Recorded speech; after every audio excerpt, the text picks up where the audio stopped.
వంటి నామము పరిశుద్ధపరచబడును గాక. ఈ ఉదయకాల సమయంలో ఆయన పాద సన్నిధిలో చేరిన మనము ఆయనను ఆరాధించబద్దులమై ఉండగా పరిశుద్ధ గ్రంథంలో నుండి కొన్ని మాటలను జ్ఞాపకం చేసుకొని ఆ రీతిగా మనం ఆరాధనలో ముందుకు కొనసాగుదాం. కీర్తనల గ్రంథం 30వ కీర్తన 11, 12 చరణాలు నేను చదువుతున్నాను, గమనించండి. 30వ కీర్తన 11, 12 చరణాలు. నా ప్రాణము మౌనముగా నుండక నిన్ను కీర్తించినట్లు నా అంగలార్పును నీవు నాట్యముగా మార్చి ఉన్నావు. నీవు నా గోనెపట్ట విడిపించి సంతోష వస్త్రము నాకు ధరింపచేసి ఉన్నావు. యెహోవా నా దేవా, నిత్యము నేను నిన్ను స్తుతించెదను. చిన్న మాట, ప్రభువుని స్తుతిస్తూ స్తోత్రాలు చెల్లిద్దాం. మమ్మల్ని ఎంతగానో ప్రేమించిన మా ప్రియ ప్రభువా, మీ నామమునకు స్తోత్రాలు, వందనాలు చెల్లిస్తున్నాం. మా తండ్రి, చదివిన భాగాన్ని దీవించి ఆశీర్వదించి మాకు ఆరాధనకు ప్రభువనైనా సహాయకరమైనటువంటి ప్రభా నీ మాటలను ప్రభా మాలో నివసింపచేసి ప్రభువనైనా ఆ రీతిగా మేము ఆరాధనలో ముందుకు సాగుటకు మీరే ప్రభువనైనా మా పక్షముగా ఉండమని ప్రభువును రక్షకుడైన యేసుక్రీస్తు నామమున స్తుతించి ఆరాధిస్తున్నాము తండ్రి, ఆమేన్. ప్రియులారా, ఈ ఉదయకాల సమయంలో ఆయన పాద సన్నిధిలో చేరిన మనము ఆయన ఆరాధించాలి అని అంటే ఎందు నిమిత్తమైన ఆయనను ఆరాధించాలి, ఆయన మన ఎడల చూపిన కృప ఏంటి అనే దాన్ని గమనించుకొని మనము ఆయన్ను ఆరాధించాలి. ఇక్కడ కీర్తనకారుడు అంటున్నాడు, నా ప్రాణము మౌనముగా నుండక నిన్ను కీర్తించున్నట్లు అంటున్నాడు. ఆయన సన్నిధిలో చేరిన మనము మన ప్రాణము మౌనముగా ఉండకూడదంట. మనము వ్యక్తిగతంగా మౌనముగా ఉన్నప్పటికీ మన ప్రాణము మాత్రము మౌనముగా ఉండుటకు అవకాశం లేదు. మన ప్రాణము ఆయనను కీర్తిస్తూ ఉండాలి. ఎందుకు మన ప్రాణము ఆయన కీర్తించాలి అని అంటే కింద చెప్తున్నాడు, నా అంగలార్పును నీవు నాట్యముగా మార్చి ఉన్నావు. అంగలార్పు దేనికి సాదృశ్యమయ్యా అంటే అంగలార్పు మన యొక్క పాపమునకు సాదృశ్యం లేదా చీకటి జీవితానికి సాదృశ్యం. నాట్యము అనగా సంతోషానికి సాదృశ్యం. ఈ అంగలార్పు మన జీవితాల్లో ఎప్పుడు వస్తుంది? ఎప్పుడు ఈ అంగలార్పుని నాట్యముగా మార్చాడు ప్రభు. అసలు ఈ అంగలార్పు అనే విషయము మన జీవితాల్లో ఎక్కడ ఉన్నదయ్యా అంటే చూడండి, యెహెజ్కేలు గ్రంథము 31వ అధ్యాయము 15వ వచనం చూసినట్లయితే, యెహెజ్కేలు గ్రంథము 31వ అధ్యాయము 15వ వచనంలో ఈ అంగలార్పు మన జీవితాల్లో ఎప్పుడు వస్తుందయ్యా అంటే తద్వారా మనకు ఏమి సంభవిస్తుంది ఆ అంగలార్పు అని చూసినట్లయితే, ప్రభువైన యెహోవా సెలవిచ్చినదేమనగా, అతడు పాతాళముకి దిగిపోయిన దినమున నేను అంగలార్పు కలుగజేసి తిని. చాలు. అంగలార్పు ఎప్పుడు కలుగు చేశాడంట? మనము పాతాళములోనికి దిగిపోయినప్పుడు. పాతాళములోనికి దిగిపోయినప్పుడు మనకి అంగలార్పు. పాతాళములో దిగిపోయినప్పుడు ఆ పాతాళములో ఏముంటుందయ్యా అంటే అంగలార్పు ఉంటుంది, ఏడ్పు ఉంటుంది, పండ్లు కొరుకుట ఉంటుంది. ఆ అంగలార్పుని నాట్యముగా మార్చాడంట ప్రభు. ఈ అంగలార్పుని ప్రభు నాట్యముగా మార్చాడు. అసలు ఆ పాతాళములోనికి పోవడానికి కారణం ఏమిటి? మనం పాతాళంలోనికి వెళ్ళిపోయిన దినమున అంగలార్పు కలుగు చేస్తా అన్నాడు ప్రభు. అయితే ఆ పాతాళంలోనికి వెళ్ళడానికి గల కారణం ఏంటి? మనం చేసినటువంటి పాపము, దేవునికి దూరమైన విధానము. మన క్రియల వలన పాపం అయితే దేవునికి దూరంగా జీవించడం కూడా పాపమే. దేవునితో కలిసి ఉంటే యోహాను సువార్త 15వ అధ్యాయంలో ఉంటుంది, ఆయనతో కలిసి ఉన్నప్పుడే మనం ఫలిస్తాం. అలా కాకుండా ఆయనకి దూరముగా జీవించినప్పుడు మనం పాపములో పడిపోవడానికి అవకాశం ఉంది. ఆ పాపము వల్ల వచ్చే జీతం ఏంటి? మరణము. మరణం అనగా ఈ లోకంలో అందరికీ మరణం సంభవిస్తుంది, కానీ ఈ మరణము ఆత్మ సంబంధమైన మరణము. ఈ మరణము ఇక్కడ మరణించిన వారు పాతాళములోనికి వెళతారు. వాస్తవంగా ఈ లోకంలో ఈ శరీర రీతిగా ఉన్న మనము చనిపోయిన మనము ఎక్కడ వెళ్తాం? సమాధిలోనికి వెళతాం. అక్కడ మన తీర్పును బట్టి, మన క్రియలను బట్టి పరదేశంలోనిక పాతాళంలోనికి అంటారు. కానీ ఆత్మ కనుక మన ఆత్మలో పాపం ఉన్నట్లయితే, మన ఆత్మీయ జీవితంలో పాపం ఉన్నట్లయితే ఎక్కడికి వెళ్తాం? పాతాళంలోనికి వెళ్తాం. ఆ పాతాళంలోనికి వెళ్ళినప్పుడు మనకు అంగలార్పు కలుగు చేస్తా అంటున్నాడు ప్రభు. ఆ అంగలార్పు కలుగు చేసినప్పుడు అది మనం భరించలేము కనుక, సహించలేము కనుక ఆయన ఆ అంగలార్పును ఎలా మార్చాడంట? నాట్యముగా మార్చాడు. నాట్యం ఎప్పుడు చేస్తాం? సంతోషం వచ్చినప్పుడు. మన జీవితాల్లో పొందుకోలేని దాన్ని పొందుకున్నప్పుడు మనకు సంతోషం.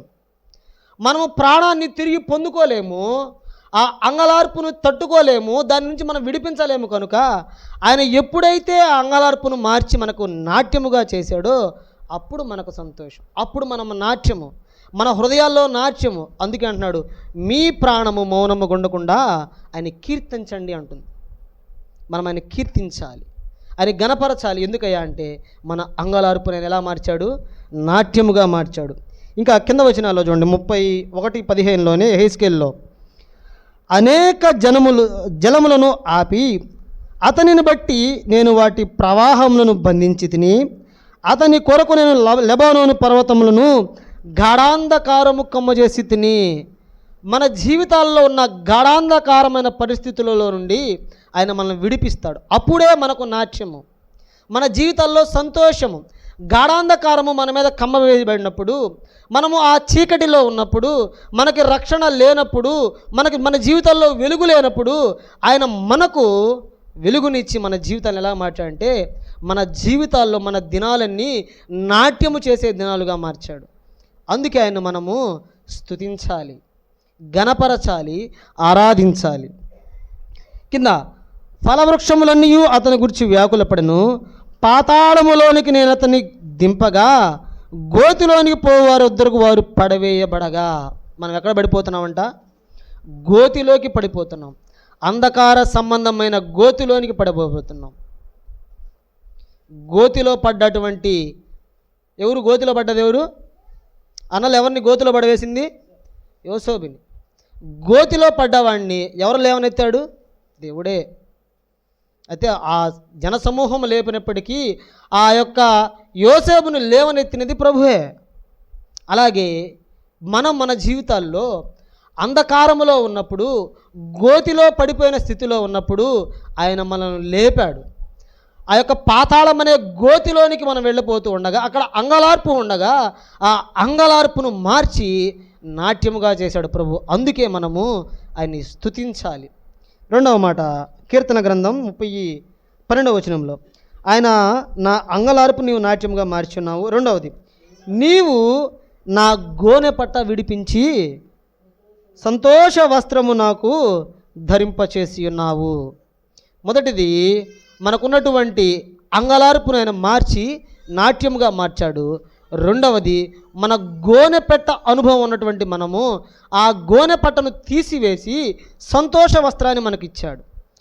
గోనెపట్ట దేనికి సాదృశ్యమయ్యా అంటే, ఎప్పుడు మనం గోనెపట్ట కప్పుకుంటామంటే మనకున్న శ్రమలను బట్టి, ఇబ్బందులను బట్టి, ఈ లోక పరిస్థితులను బట్టి మనము గోనెపట్ట కప్పుకునే వారంగా ఉంటాం.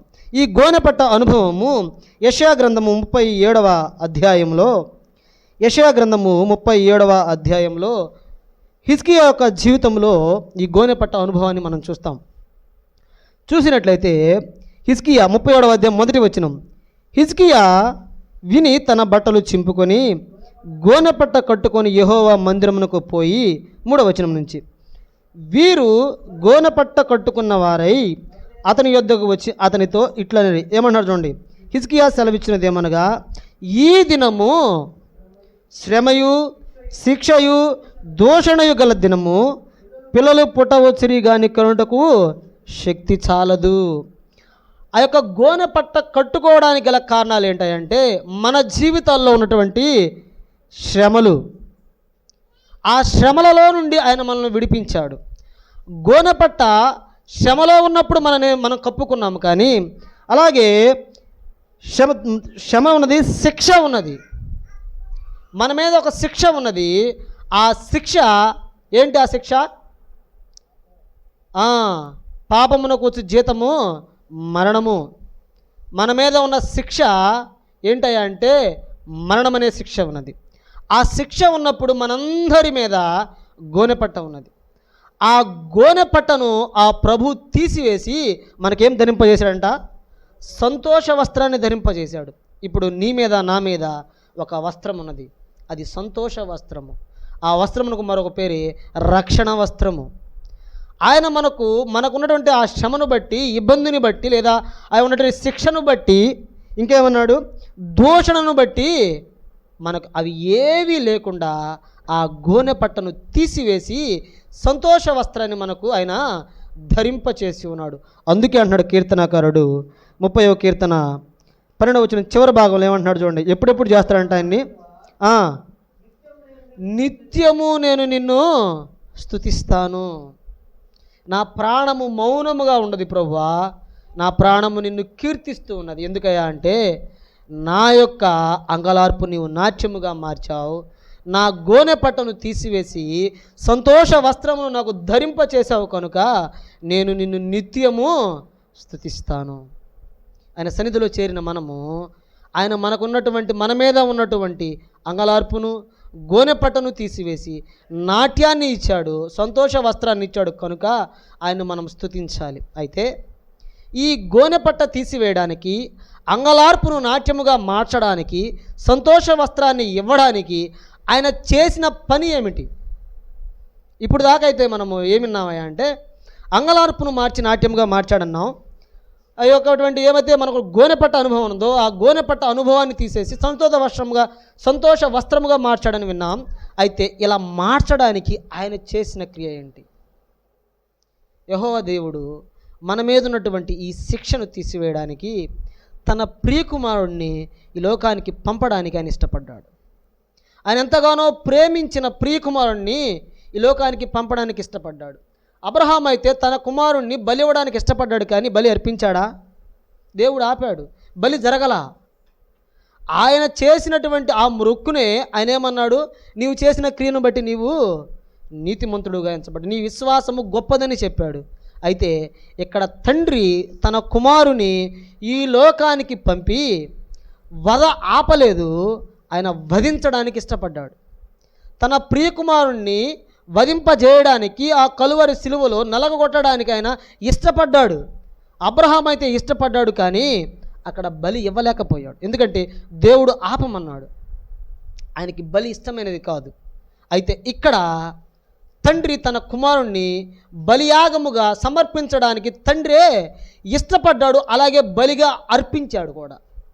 ఈయన మహాకాశములు పట్టజాలనటువంటి ఆ దేవుడు నీ మీద నా మీద ఉన్నటువంటి ఈ గోనె పట్టను తీసివేయడానికి, సంతోష వస్త్రాన్ని ఇవ్వడానికి, నీకు నాకు రక్షణ ఇవ్వడానికి, మన జీవితాల్లో ఉన్న అంగలార్పును మార్చి నాట్యముగా మార్చడానికి ఆ దేవాతి దేవుడే ఈ లోకానికి దిగి వచ్చాడు. ఈ లోకానికి దిగి వచ్చి ఈ లోకములో ఆయన 33.5 సంవత్సరములు జీవించి 3.5 సంవత్సరములు స్వార్థను వివరించి, స్వార్థను బోధించి ఆయన ఏం చేశాడంటే చివరగా ఆయనలో ఏ పాపము లేదు, ఏ దోషము లేదు, ఆయనలో ఏ మాత్రము పాపము ఉన్నదని స్థాపించగలడినప్పుడు ఈ లోకములో ఎవరు ఆయన మీద నేరము స్థాపించలేకపోయారు. ఆఖరికి ఆ తీర్పులో కూడా అక్కడ ఉన్నటువంటి పిలాతు ఏమన్నాడంటే ఈయన యందు ఏ దోషము నాకు కనబడలేదు. అటువంటి ప్రభు నీ మీద ఉన్న దోషము, నా మీద ఉన్న దోషము, నీ మీద ఉన్నటువంటి గోనెపట్టను, నా మీద ఉన్నటువంటి గోనెపట్టను తీసివేయడానికి ఆయన ఈ లోకానికి దిగి వచ్చి ఆయన ఎంతగా శ్రమపడ్డాడో చూడండి. యోహాను సువార్త 1వ అధ్యాయం 29వ వచనంలో, ఇదిగో లోక పాపమును మోసుకొని పోవు దేవుని గొర్రెపిల్లగా ఆయన దిగి వచ్చాడు. ఈ లోకములో గొర్రెపిల్ల దేనికి సాదృశ్యం అంటే ఆయన మౌనముగా ఏ విధంగా ఉన్నాడో గొర్రెపిల్ల మౌనమునకు సాదృశ్యం, పరిశుద్ధతకు దేవుని సాదృశ్యం. అలాగున ఆ గొర్రెపిల్ల లోకానికి దిగి వచ్చి ఆయన భారం మోసాడు. గొర్రెపిల్ల భారం మోయగలదా? గొర్రెపిల్ల మీద భారము మోపగలమా? గమనించారు ఎప్పుడన్నా? గొర్రెపిల్లలు ఎక్కడన్నా భారాన్ని మోసాయా? కానీ ఈ గొర్రెపిల్ల లోక పాప భారాన్ని మోసింది. మోయలేనటువంటి ఆ భారాన్ని ఈ గొర్రెపిల్ల మోసింది. గొర్రెపిల్ల భారము మోయుట సాధ్యమా? అసాధ్యమే. కానీ ఈ గొర్రెపిల్ల మనందరి పాపాన్ని మోయడానికి సిద్ధపడి వచ్చిన గొర్రెపిల్ల, 24 పెద్దల మధ్యలో నిలవబెట్టబడినటువంటి గొర్రెపిల్ల, 7 దీపముల స్తంభముల మధ్య సంచరించినటువంటి గొర్రెపిల్ల. ఈ గొర్రెపిల్ల నీ కొరకు నా కొరకు ఈ లోకానికి దిగి వచ్చి మన అంగలార్పును నాట్యముగా మార్చింది. అయితే ఆయన ఈ లోకానికి దిగి వచ్చి భారాన్ని మోయటమే కాదు, ఏ విధముగా ఆయన ఈ భారాన్ని మోసాడంటే తన ప్రాణము అర్పించి తన ప్రాణము పోవునంతగా ఆయన తన భారాన్ని మోసాడు, మన భారాన్ని మోసాడు. మన కొరకు ఎంతగా శ్రమపడ్డాడో ఆ ప్రభు. శ్రమపడవలసినది నీవు, పాతాళములోనికి దిగిపోవలసిన వారము మనము, కానీ ఆయనే మన కొరకు ఆ కలువరి సిలువలో ఆయన ఉదిగిపోయాడు, తగ్గించుకున్నాడు తన్ను తానుగా. ఎంతగా శ్రమపడ్డబడ్డాడో చూద్దాం ఒకసారి. యోహాను సువార్త 19వ అధ్యాయంలో మొదటి వచనంలో, అప్పుడు పిలాతు యేసును పట్టుకొని ఆయనను కొరడాలతో కొట్టించాను. దేంతో కొట్టించాడంట? కొరడాలతో కొట్టించాడు. ఆయనలో ఏ పాపము లేదని ఈ పిలాతే చెప్తున్నాడు. చూడండి, మళ్ళీ తర్వాత అక్కడే ఆగపడుతుంది. 4వ వచనంలో, పిలాతు మరలా వెలుపలికి వచ్చి, ఇదిగో ఈయన యందు ఏ దోషము నాకు కనబడలేదు. ఏ దోషము కనబడలేదని చెబుతున్నటువంటి ఈ పిలాతే మొదటి వచనంలో ఏం చేస్తున్నాడో చూడండి. అప్పుడు పిలాతు యేసుని పట్టుకొని ఆయనను కొరడాలతో కొట్టించెను. ఈ మాట చెప్పింది కూడా పిలాతే, కొట్టించింది కూడా పిలాతే. ఈయనలో ఏ దోషం లేదని పిలాతే పలుకుతున్నాడు. అదే సమయంలో యేసు ప్రభుని పట్టుకొని కొరడాలతో కొట్టించాడు. కొరడాలతో కొట్టేటువంటి శిక్ష దోషము ఆయనలో ఏమన్నా ఉన్నదంటే ఏమీ లేదని ఆయనే చెప్తూ ఉన్నాడు. మరలా ఆయన్నే ప్రభుని కొట్టించిన వాడుగా కనబడుతున్నాడు. సైనికులు ముండ్లతో కిరీటము అల్లి ఆయన తల మీద పెట్టి, తలపైన ముండ్ల కిరీటమును పెట్టారు. ఆ తలలో ఆ ముండ్ల కిరీటము పెట్టి అద్దినప్పుడు ఏ విధంగా ఆయన యొక్క రక్తము కార్చబడినదో, ఎంతగా శ్రమ పొందాడో. ఈ శ్రమలు అవమానములన్నీ మనవి కదా. హిజ్కియా చెప్తున్నాడు కదా, ఈ దినమున శ్రమలు దూషణలు మనం ఎందుకు వస్తున్నాయంట? శ్రమలు వస్తూ ఉన్నాయి. మనలో ఉన్నటువంటి దోషమును బట్టి. అయినప్పటికీ ఆ దోషమునకు శిక్ష మనం అనుభవించవలసిందిగా, మనలో దోషమున్నది, ఆయనలో ఏ దోషము లేదు. అయినప్పటికీ ముండ్ల కిరీటము మన మీదకు రావాల్సినది ఆయన మీదకు వెళ్ళినది. ఎందుకయ్యా అంటే నీకు రక్షణ వస్త్రాన్ని ఇవ్వాలని ఇష్టపడ్డాడు. ఆయన నీకు సంతోష వస్త్రాన్ని ఇవ్వడానికి ఇష్టపడ్డాడు. ఆయన నిన్ను నాట్యముగా, నీ హృదయాన్ని నాట్యముతో నింపాలని ఆయన ఇష్టపడ్డాడు. నీ అంగలార్పును తీసివేయాలని ఇష్టపడ్డాడు. ఆయన అంగలార్చాడు ఆ సిలువలో. ఆయన నాలుక దౌడను అంటుకుపోయినది. ఎంతగా శ్రమ పెట్టబడ్డాడు. ఆ యొక్క సెమెట దెబ్బలతోటి ఆయన ఎంతగా శ్రమ పొందాడో. ఒక్కొక్క మేకు ఒక్కొక్క దెబ్బ లోతుగా దిగుతూ ఉన్నప్పుడు ఎంతగా భరించాడో ఆ ప్రభు. ఎంతగా శ్రమ పెట్టబడ్డాడో, ఎంతగా అవమానపరచబడ్డాడో. చూడండి, అక్కడ అవమానపరిచింది ఎలా ఉంటుందో చూడండి. 3వ వచనంలో, ఉదారంగు వస్త్రం అనుకు తొడిగించి ఆయన వద్దకు వచ్చి, యూదుల రాజా శుభమని చెప్పి ఆయనను అరచేతులతో కొట్టిరి. యోహాను 19:3లో అరచేతులతో కొట్టారంట. అక్కడ వాళ్ళు పలికిన మాట, యూదుల రాజా నీకు శుభము. ఆయన రాజుగా ఎంచారు, కానీ ఆ రాజునే మరలా వీరు కొడుతూ ఉన్నారు. ఈ లోకంలో రాజును మనం కొట్టగలమా? ఒక రాజుగా, ఒక అధికారంలో వ్యక్తిని మనం కొట్టగలమా? కానీ ప్రభువుని కొట్టాం, ఆయనని కొట్టాం మనం. ప్రభు అయిన యేసుక్రీస్తు వారిని అరచేతులతో కొట్టారు. యూదుల రాజా శుభమని అన్నారు, కానీ ఆయన కొట్టారు. ఎంతగా అవమానపరిచారు, ఆయన చెంపలు పెరికారు, ఎంతగా బాధించబడ్డాడు. ఎందుకయ్యా అంటే నీకు నాకు ఉల్లాస వస్త్రాన్ని ఇవ్వడానికి, సంతోష వస్త్రాన్ని ఇవ్వడానికి, రక్షణ వస్త్రాన్ని ధరింపజేయడానికి ఆయన ఇష్టపడ్డాడు. నలుగుగొట్టబడ్డానికి ఇష్టపడ్డాడు. ఆయన నిన్ను నన్ను విమోచించడానికి, విడుదల చేయడానికి, మన పాప భారాన్ని తీసివేయడానికి. కొలసీ పత్రిక 1వ అధ్యాయంలో మనం చూసినట్లయితే, కొలసీ పత్రిక 1వ అధ్యాయము 13వ వచనంలో, ఆయన మనను అంధకార సంబంధమైన అధికారంలో నుండి విడుదల చేసి తాను ప్రేమించిన తన కుమారుని యొక్క రాజ్య నివాసులుగా చేసెను. ఆ కుమారుని యందు మనకు విమోచనము అనగా పాప క్షమాపణ కలుగుచున్నది. మనకి పాప క్షమాపణ కలుగు చేయడానికి, పాపం అనేటువంటి వస్త్రాన్ని తీసివేయడానికి ఆయన ఎంతగా ఇష్టపడ్డాడు. తన ప్రాణాన్ని అర్పించడానికి ఇష్టపడ్డాడు. అయితే మనం ఏం చేయాలి? కీర్తనకారుడు అంటున్నాడు, నా ప్రాణము మౌనముగా ఉండకుండా నిన్ను కీర్తిస్తుంది అని చెప్తున్నాడు. మరి మన ప్రాణము కీర్తిస్తూ ఉందా?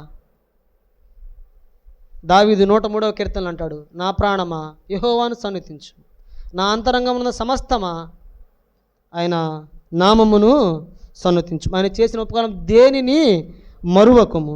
ఎందుకయ్యా అంటే ఆయన ఏం చేశాడంట? చూడండి 103వ కీర్తన 4వ వచనం చూడండి ఒకసారి. 103వ కీర్తన 4వ వచనంలో మనల్ని ఎక్కడ నుండి ఆయన విడిపించాడో ఆ మాట మనకి కనబడుతుంది తేటగా. సమాధిలో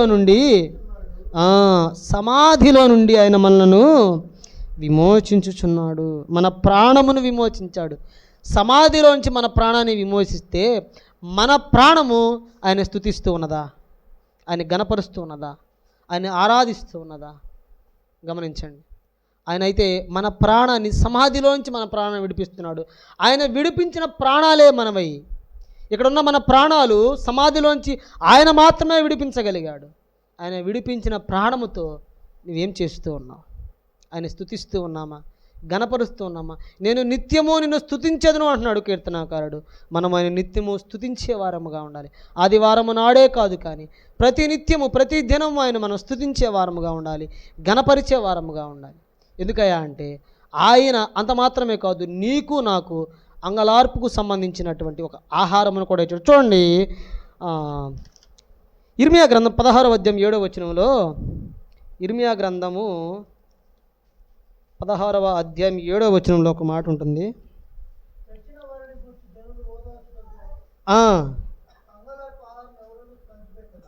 చాలు. చచ్చిన వారిని గూర్చి జనులను ఓదార్చుటకును అంగలార్పు ఆహారమును ఎవరూ పంచిపెట్టరు. చచ్చిన వారిని గురించి, చచ్చిన మనల్ని గురించి ఎవరు కూడా మనకు ఏం చేయరంట? ఓదార్పు ఎవరు? అంగలార్పు ఆహారమును ఏం చేయరంట? పంచిపెట్టరు. కానీ ఆయనైతే చచ్చిన మన కొరకు ఆయన మరణిస్తూ కూడా మనకు ఒక ఆహారాన్ని ఇచ్చాడు, జీవాహారాన్ని ఇచ్చాడు. మనకు దేవదూతలకు లేనటువంటి జీవాహారాన్ని మన ముందు ఉంచాడు. అయితే ఆయన అంతగా శ్రమపడినప్పటికీ మన కొరకు ఆయన చేసినటువంటి బలియాగము నిమిత్తము ఆయన అప్పగింపబడే రాత్రి ఆయన మనకిచ్చినటువంటి ఒక ఆజ్ఞ ఏంటంటే, ఆరాధనలో ఒక క్రమముగా ఉన్నటువంటి ఆరాధనలో ఒక భాగముగా ఉన్నది ఇది ఖచ్చితముగా మనము చేయవలసిన వారమే. అందుకే అంటూ ఉన్నాడు ఆయన బలలో చేయవేయడానికి. చూడండి, మత్తయి 26:26లో ఆయన అప్పగింపబడే రాత్రి ఏమి మనకి ఇచ్చాడయ్యా అంటే, మత్తయి సువార్త 26వ అధ్యాయం 26వ వచనంలో, వారు భోజనము చేయుచుండగా యేసు ఒక రొట్టె పట్టుకొని దాన్ని ఆశీర్వదించి విరిచి తన శిష్యులకిచ్చి, ఇది మీరు తీసుకునడి. ఏం చెప్తున్నాడు? ఇది నా శరీరము. తర్వాత మరియు ఆయన గిన్నె పట్టుకొని కృతజ్ఞతాస్తుతులు చెల్లించి వారికి ఇచ్చి, దీనిలోనిది మీరందరూ త్రాగుడి, ఇది నా రక్తము. ఆరాధన దినమున మనం ఏం చేస్తున్నామంటే ఆయన జ్ఞాపకం చేసుకుంటున్నాం. ఆయన జ్ఞాపకం చేసుకుంటున్నప్పుడు ఆయన శరీరానికి సాదృశ్యమైన పాత్రను మనం జ్ఞాపకం చేసుకోవాలి. ఆయన రక్తమునకు సాదృశ్యమైనటువంటి పాత్రను మనం భుజించాలి. ఇది కూడా ఆరాధనలో భాగమే. ఇది ఆరాధన. ఆయన ఎందుకంటే ఆయన మనకి ఇచ్చాడు, ఒక నిబంధనను ఇచ్చాడు. ఆరాధన అనగా ఆయన మనకు ఏమి చేసి ఉన్నాడో, ఏ స్థితిలోనికి విడిపించాడో, ఆయన ఇచ్చిన ఆజ్ఞ ఏమై ఉన్నదో ఆ ఆజ్ఞను మనం పాటించాలి. ఇది నా శరీరము, ఇది నా రక్తము. ఈ రక్తము ఎందుకు చిందించబడిందయా అంటే అక్కడ చెప్తున్నాడు, ఇది నా రక్తము అనగా పాప క్షమాపణ నిమిత్తము అనేకుల కొరకు చిందించబడుచున్న నిబంధన రక్తము. అనేకుల కొరకు చిందించిన ఆ రక్తమును మనము భుజిస్తూ ఉన్నాం. ఎంత ధన్యత మనకు, ఎంత ధన్యత! ఈ ధన్యత దేవదూతలకు కూడా లేదు. పరలోకమందు కూడా ఈ ఆహారం ఉన్నదని చెప్పలా. పరలోకం నుంచి దిగి వచ్చిన ఆహారం దేవదూతలకు లేదు, దేవుణ్ణి స్తుతిస్తున్నటువంటి వారికి లేదు ఏ యొక్క భాగ్యము. కానీ నీకు నాకు దేవుడు ఈ భాగ్యాన్ని ఇచ్చాడు. ఆయన బలలో పాల్గొనే భాగ్యం, ఆయన శరీరమును భుజించే భాగ్యం, ఆయన రక్తాన్ని పానముగా చేసుకునే భాగ్యాన్ని ఆయన మనకిచ్చాడు. ఇంత గొప్ప భాగ్యాన్ని ఆయన ఇచ్చినప్పుడు మన ప్రాణము ఆయన స్తుతిస్తూ ఉందా, కీర్తిస్తూ ఉన్నదా? కీర్తనకారుడైతే నా ప్రాణము మౌనముగా ఉండక, మరి ఈ కుడికిలో ఎంతమంది, ఈ ఆరాధనలు ఎంతమంది మౌనముగా ఉన్నారు, లేదా వారి ప్రాణంతో నిజంగా దేవుని స్తుతిస్తూ ఉన్నారో లేదో జ్ఞాపకం చేసుకుందాం. కీర్తనకారుడు నా ప్రాణము మౌనముగా ఉండదు అంటున్నాడు. మన ప్రాణాలు మౌనంగా ఉన్నాయా? మన ప్రాణములు నిద్రలోకి వెళ్ళిపోయినాయా? మనము ఆయన్ని ఆరాధించేటప్పుడు, ఆరాధన ప్రారంభం నుండి ఆరాధన అంతము వరకు మన హృదయాల్లో ఆయన్ని తలపోసుకుంటూ ఉండాలి, ఆయన స్తుతిస్తూ ఉండాలి, ఆయన గణపరుస్తూ ఉండాలి, ఆయన కీర్తిస్తూ ఉండాలి. అప్పుడే అది ఆయనకి ఇంపైనటువంటి ఆరాధన. ఆయన బలిని కోరేవాడు కాదు, అర్పణ కోరేవాడు కాదు. బలి కోరిన వాడైతే ఇసాకును కోరేవాడుగా, బలిగా కోరలేదు. ఆయన బలి కోరువాడు కాదు. ఆయన కోరేది నీ హృదయాన్ని. నీ హృదయంలో ఆయన్ని ఏ విధంగా స్తుతిస్తూ ఉన్నావో దాన్ని మాత్రమే ఆయన పరిశీలించి చూస్తాడు. ఆయన హృదయాన్ని చూసేవాడు. హృదయ అంతరంగమును ఎరిగిన ప్రభువు ఆయన మన హృదయముతోటి, మన యొక్క మనసుతోటి ఆయనకు సరిగా సమానముగా, ఆయనకి సరిపోయేటువంటి ఇంపైనటువంటి ఆరాధన, స్తుతి మనము ఆయనకి చెల్లించాలి. ఆయన ఇచ్చినటువంటి బలారాధనలో మనం పాల్గొంటూ, ఆయనకు నమ్మకముగా ఉంటూ, ఆయన పాత్రలో చేయి వేస్తూ, ఆయన వచ్చు వరకు ఆయన మనకిచ్చిన రక్షణ వస్త్రాన్ని కాపాడుకుంటూ, మన గోనె పట్టను తీసుకేసుకున్న వారమై, మన యొక్క అంగలార్పును తీసివేసుకొని నాట్యముతో, హృదయంలో సంతోషముతో, ఆనందముతో ఉప్పొంగిన వారమై ఆయన బలలో చేయి వేయాలి. ప్రభువా, నీవు నాకు ఇచ్చినటువంటి ఈ రక్షణ ఎంత ఉన్నతమైనది, ఎంత అమూల్యమైనది, ఎంత పవిత్రమైనది. ఈ యొక్క రక్షణ వస్త్రాన్ని నాకు దయచేసినందుకు నీకు స్తోత్రాలు ప్రభువా. నా మీద ఎంత ప్రేమ చూపినందుకు నీకు స్తోత్రాలు తండ్రి అని ఆయన తలపోసుకుంటూ, ఆయన మరణాన్ని తలపోసుకుంటూ, ఆయన హింసింపబడినటువంటి, బాధింపబడినటువంటి ఆ శ్రమలన్నిటినీ జ్ఞాపకము చేసుకుంటూ, మన హృదయాల్లో ఆయన మాత్రమే తలపోసుకుంటూ, ఆయన ఆఖరి రక్తపు బొట్టును మన హృదయాల్లో తలంచుకుంటూ, ఆయన శరీరంలో, ఆయన రక్తములో పాలు పంపులు పొందాలని ప్రభువు పేరిట ఈ కొద్ది మాటలతో ముగిస్తూ ఉన్నాం. దేవుడు ఈ మాటలు దీవించి ఆశీర్వదించి మనందరినీ ఆరాధనలో ముందుకు నడిపించునుగాక. ఆమేన్.